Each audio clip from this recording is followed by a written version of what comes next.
Why did you get into a career in AI?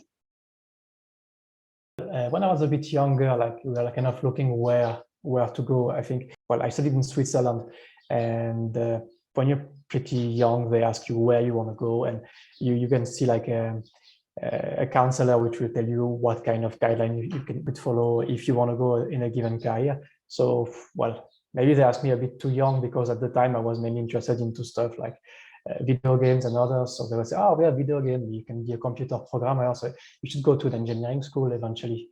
That's how I started. I went to an engineering school to learn programming, and there I was interested into machine learning. And I continued my study into university, where I got a bachelor and a master degree at the University of Geneva, mainly, my course were oriented toward mainly machine learning. One thing that happened, after working for a few years for a company, I kind of lost interest in my career, and I took a career break. Actually, I started traveling for a couple of years, and while traveling, I started really getting into languages. Going around the world, you start meeting people, and they speak different type of languages. There are different type of writing systems, and the way they think change, on the way the language is working, and you can actually really get a much, let's say, deeper exchange with people if you try learning a bit of their language.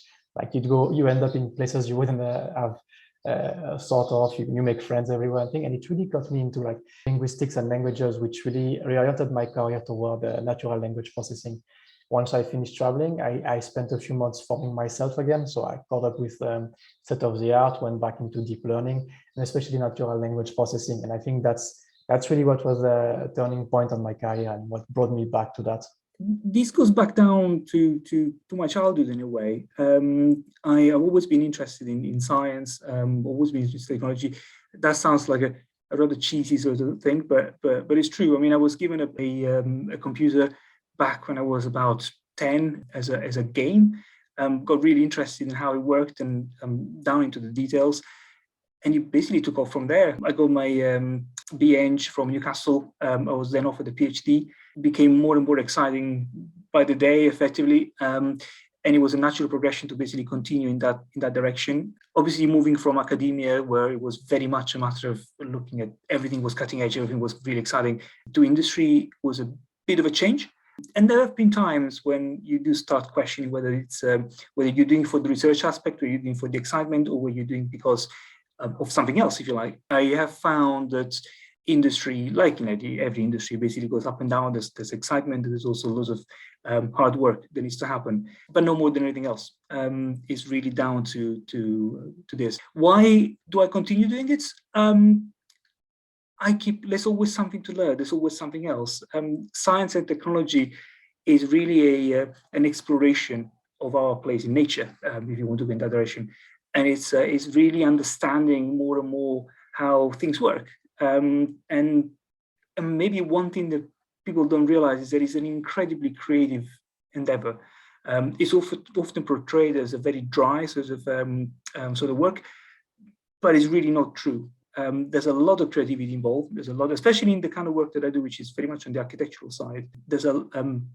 And I'm a musician. I play the guitar, and I have done it for a very long time. And to me, there's a very, very strong similarity in the improvisation and in the act of actually creating new developments, new designs, and new research. So it's definitely a very creative environment. So yeah, there's a lot on offer in terms of personal development, in terms of learning new things, and also in terms of offering what can be new ways to do something which can be useful for a variety of applications. People are like, oh, I never thought I would get into AI. I was the same. I studied linguistics in my undergrad, and actually in the very beginning, I was a theater arts major.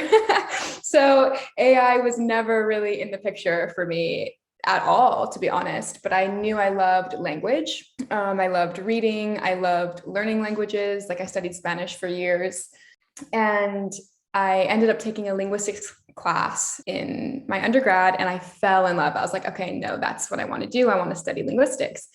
And after graduating, I changed my major in uni. So after graduating with linguistics, I was like, okay, what can I do? like besides continuing just my academic career, I was like, what can I do with this? And I found the master's program that I ended up doing at the University of Edinburgh, which is speech and language processing. So it's like half linguistics and half machine learning, basically. And it's just, I don't know, I found it and I was like, this is a very applicable way for me to use my degree. It's interesting. It's also challenging and it seems important. And it seems like a really growing and expanding field. So I went and did that degree, which was, yeah, I think I didn't even know what I didn't know about AI at the time. And I jumped into this degree and was like, wow, there is so much here. And it held true as well in industry, where a lot of people are heavy on the computer science knowledge, especially for like NLP kind of tasks, but not as heavy on the linguistics side of things. So I found like, that's my niche. That's where I can like bring my knowledge into AI is, you know, what's the human aspect, you know, what's the actual natural language aspect of these things. So yeah, that's how I got into it. It was just like, what can I do with my linguistics degree that is interesting and cool, but still challenging and also not just heavy linguistics research for the rest of my life. So yeah. I didn't have a clear career path in my mind when I was choosing what I wanted to do. Is more about curiosity.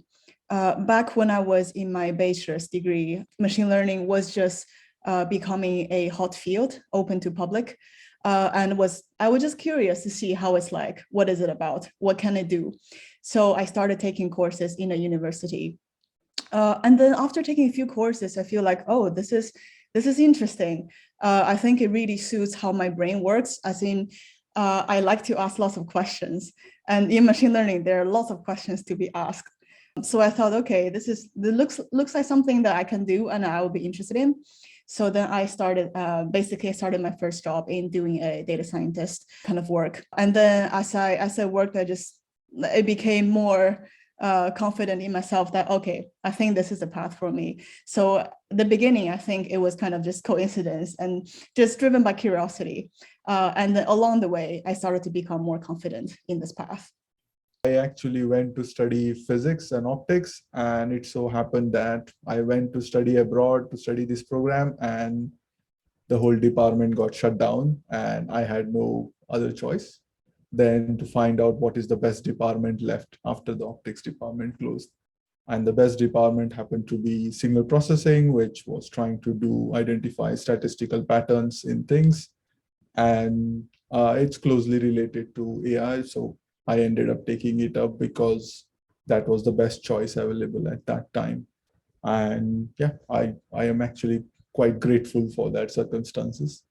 AI for me happened quite organically. I don't think I deliberately set out wanting to get into AI, but I met people who were working on AI from a sort of technical point of view, and I became really interested in the stuff they're working on and the sort of potential that AI has to have massive impact in the future. And I feel like we're just at the beginning, or we're just at the start of all the impact it's going to have, and we're now seeing huge change driven by AI in all sorts of applications like healthcare and really exciting areas. I ended up at Unitary because of the combination of all the factors that I was looking for in my next career move were here and are here and are combined in, the amazing people, the very difficult but interesting problem that we're trying to solve, the interest in the technology and the computer vision that we use and the kind of machine learning and the models behind that. Although I'm not a technical person, I really wanted to kind of learn more about that area and that industry as a whole. And the role and the impact that I thought I might be able to have on the business. And I think those are generally most of the core things I always look for in any next step, next kind of piece of the jigsaw puzzle in my career. And that's what I found at Unitary and in this space that I'm now in. And I'd worked previously with, and still I'm on the board of Glitch, an online safety charity as well. So I wanted to take some of that interest and early kind of learning from working with Glitch and make it kind of more part of my core role. which is how I came to work in online safety as an industry as well. And I think that intersection between what we can potentially do with AI and help companies with online safety at scale, which is what is part of the challenge in the world today, is what interested me in this kind of technology in this space.